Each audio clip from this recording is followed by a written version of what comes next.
Hello guys and welcome back to Toronto guys, it's Jacob here, and today I wanted to make a video on what it's like being a smaller creator and what are the challenges and how I have found out being a small creator.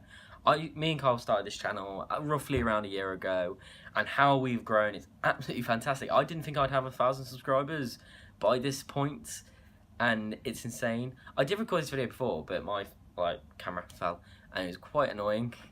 But yeah, being a small creator does have its challenges. Like, everything in life has its challenges, but being a small creator can be hard.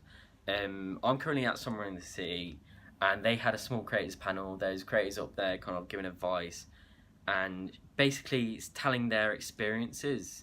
They were saying what it's like being a small creator, and I completely agreed with everything they said. Like, I stood up there and I asked a question. I held the microphone. First time I ever held the microphone, actually. Like, you talk through it and like this, and it sounds really weird. Then you kind of bring it back a bit. Like, I don't sound much like an idiot.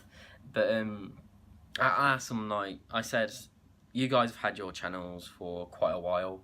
There's been a lot of changes in YouTube in the time span you guys have in your channels. How have you guys dealt with this, and what have you found? What has it affected your channel anyway? And they basically said, to be honest with you, we're small creators. We're used to like being shat on. They didn't like the ad kind of adpocalypse where people lost a lot of their ad revenue. That's all right for very small creators because we don't really get affected. So when it happened, me and Carl had about 300 subscribers. We weren't really getting affected by it. I mean, we've made like what, $4? That's like £3 off the videos we've made.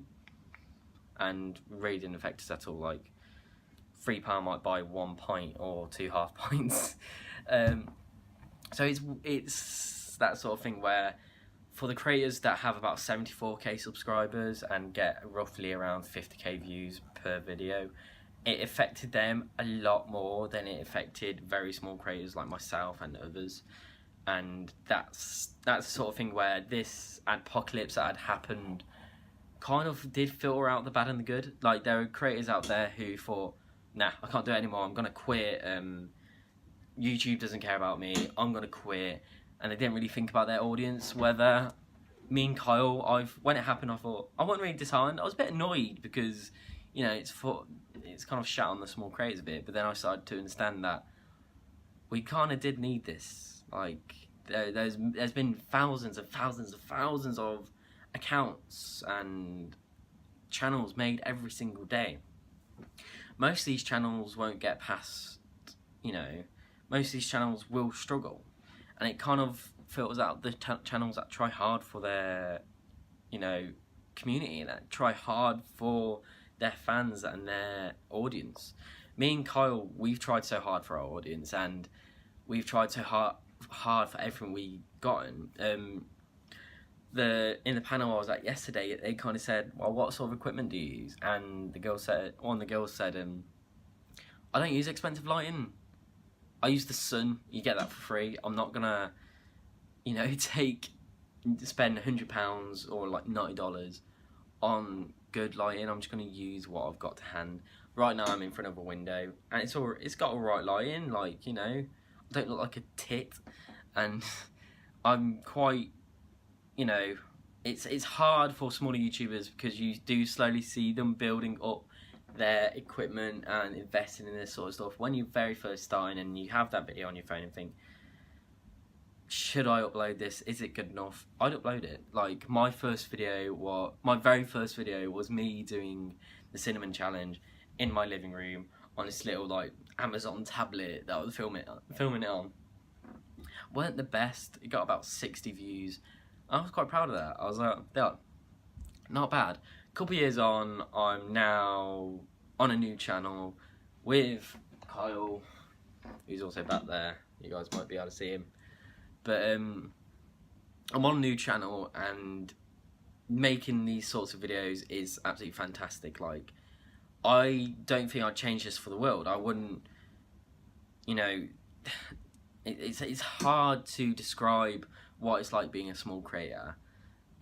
We have these bad things that happen to us and hard things that happen to smaller channels, but when you see these creators trying so hard for their audience and for their fan bases, we have a more loyal fan base. We are smaller, so our fan bases, because they are quite small, you tell that they like us, they want us for who we are, and I think that is absolutely amazing. I'm here with a couple of YouTubers, and it's ranging from a lot of subscribers, like between 10 and maybe 10,000 subscribers between us all, and you can tell they have a very loyal fan base, and you know, most of us are like so grateful for every subscriber we have. I know for every subscriber we gain, I think that is one person who's watched mine and Carl's channel and have been helped by a video, or have had that advice from one of our videos, and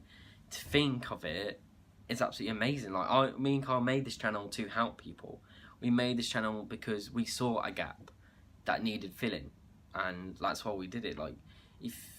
We made this channel because you always see these other channels like, oh, going to uni and they're already in uni, or they've finished all their applications.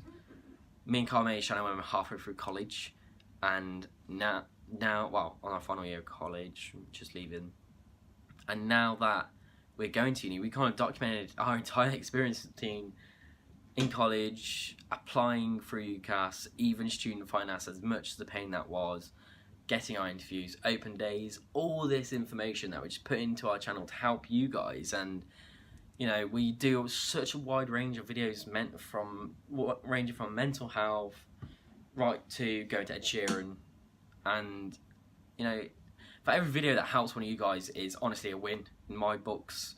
And that's how I see every subscriber I get. Like, you see these channels like 2 million subscribers, and then and a smaller YouTube might think, wow, that's amazing, but we also think like they don't really know their subscribers. Like, they might get like 70, like 110,000. I'm trying to think of a realistic number here for comments.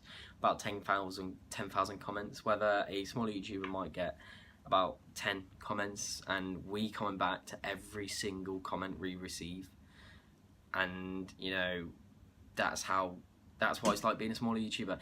You can connect more with your audience. Whether a absolutely humongous YouTuber might connect with, let's say, about 2% of their audience through their comments, we connect to every single comment we get, whether that's on Facebook, YouTube, Snapchat, Instagram, Twitter. We connect, and we talk to our audience, say, did you enjoy our video? Do you guys have any advice for us? Like, I know we've had comments in the past saying, you need to do this, you need to maybe get some better lighting, talk louder, hold your phone like this, invest in the stand. And we've taken that into consideration. Never take any criticism. If you're a smaller YouTuber and you've had some criticism in the past couple of videos you've had, don't take that to heart, because that person has obviously said, I think you should do this. It depends how they put it. If they put it like, you're stupid, I think that's the harder way of putting it. That's the harder way of dealing with it. But if they put it in sort of sense like, look, great video, but maybe next time doing this, or maybe next time editing like this, or maybe next time holding the camera or your phone like this. You don't need expensive cameras.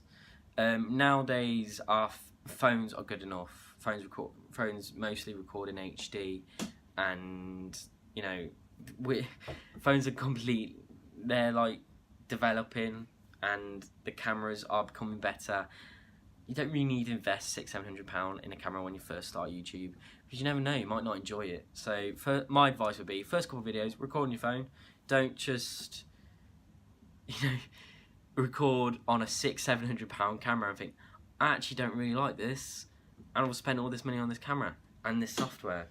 And you kind of have to think like, it's a bit shit in that sort of sense. I'm allowed to say that because I've got ad revenue, so I can swear all I want, but I'm not going to as much. So recording on your phone is the best thing when you do start out YouTube, just because it's free, unless you pay like loads for your phone. So you're paying a shit ton for your phone probably. You're paying for what you get. If you got like an iPhone X, that's got a really good camera. So you just use that, just use your camera for your first couple of videos, and if you do enjoy it, and maybe when you grow your channel and grow your community, perhaps invest in a camera, because then you know that like you do want to start doing this a lot more and start becoming a lot more active. A downside about being a smaller YouTuber, some of your videos don't always do as well as others, and it's not bad. It's just the YouTube algorithm. Sometimes they like to put your video in your sub boxes, but sometimes they don't. And the best thing to do on YouTube, when you are small creators, to get to know other small creators. Me and Kyle's recently done a collaboration with Claire Carmichael, said your name right, and that's been brilliant. We've helped her grow, she's helped us grow, and that's how the small YouTube community grows. You help each other, you pick each other up and one views are down, and you help each other grow by doing collaborations. If you're a smaller YouTuber, collaborate with someone who's maybe on your wavelength. So if you're doing gaming videos, collaborate with another gamer. Vlog videos, vlogger. YouTube, like uni videos, another uni person who's maybe higher up. That's what me and Carl did anyway. Like we did a collaboration with a student nurse. Links down below. Cheeky little, video shout out. But because Summer and Sea has changed my perspective a lot on the smaller YouTuber. It's really opened my eyes up to how many there are of us and how willing they are at helping each other. The small creator panel, if you guys are coming next year, go to that panel. Like, it's such a good opportunity to grow your channel and maybe ask a couple questions that you feel as though you want to ask a smaller creator. Maybe they've got better advice for you. I want to try to get onto that panel next year, to be fair, just because I feel like I've got a lot of advice to give and it's just building up in my head, and next year I'll probably have a shit ton more of advice I want to give and loads of questions I want to give. I just want to help other people. That's why we made this channel, to help other people. Like every person we help, that's how I win, and that's how I feel better. So yeah, before this video gets like 20 odd minutes long, I'm gonna have to let you guys go here. If you guys do want to go to Summer and Sea, or if you don't know what that is, just go onto their website. They're absolutely brilliant, and perhaps come next year if you'd like to. I'm probably going to be there next year, so you guys might see me there next year. I'll do some more vlogs closer to the time, so you guys, if you want to come see me and Kyle, you're absolutely welcome to. We've seen a couple of people over this weekend. It's actually quite weird seeing fans and like seeing people coming up to us like, oh, love what you're doing with the channel, and oh my god, it's so weird meeting you. It's absolutely insane to even meet one. It's just, it's weird. And one of my YouTube friends, someone came up to her and said, oh, I love what you're doing to your channel. Me and Carl were like freaked out, like, what? And she said, oh, don't worry, they react like this all the time. They find it really, really weird when someone knows their channel. And yeah, it's just insane. So thank you guys for all the support you've given us. Honestly, every one of you guys mean the world to me, and everyone who comments in the comments down below, it's just amazing to see that you guys are watching the videos and that we are able to connect with you guys. Anyway, this has been Jacob from Two Ordinary Guys. If you did like this video, just give it a like. If you are new to the channel, subscribe, maybe watch a couple of videos first if you feel like it, and comment down below if you do enjoy this sort of content. So I'm gonna go home soon, so I'll see you guys next time. Good luck with your uni interviews, job interviews, and stay ordinary.